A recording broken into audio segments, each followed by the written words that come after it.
इसको वोट का हक देने के लिए सरदार राज़िक साहब रिट पिटीशन में पेश हुए।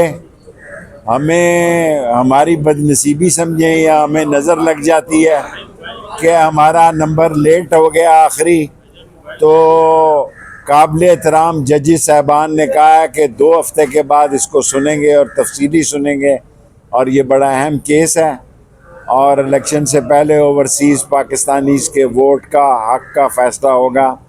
सो अभी हमें अडियाले पहुंचना है, इसलिए हमने आपसे इतनी इस्तदा करनी है कि 2 हफ्ते के बाद अब ये केस लगेगा तो आएंगे।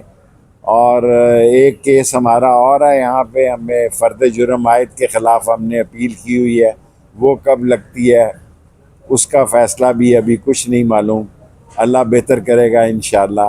होता वही है जो अल्लाह को मंजूर होता है, बाकी सब बातें हैं। शेख साहब ये है कि अडियाला जेल आप जाते रहे हैं, 190 मिलियन पे एक फैसला आया सुप्रीम उसका। देखो 190 मिलियन पर मैं झूठ बोलने वाला आदमी नहीं हूँ। इमरान खान के सेहत पे 190 मिलियन का कोई असर नहीं है। शेख साहब इस वक्त ये है कि सुप्रीम कोर्ट में एक बेंच के सामने केस लगा होता है तो उसको उठा के दूसरी बेंच में लगा दिया जाता है। भाई ये मैं वकील नहीं हूँ, मैं एहसास मसलों पे बात नहीं करना चाहता।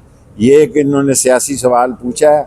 190 मिलियन केस का इमरान खान की सेहत पे कोई असर नहीं है, उसको कोई फिक्र नहीं है, और वो कह रहा है कि फैसले आसमानों पे होते हैं और फैसला उसके हक में होगा। मैं पहले भी कह चुका हूँ कि जब तक ये जुडिशल कमीशन को नहीं मांगनेंगे, ये मुज़ाकरात ठुस हैं, 0/0 हैं।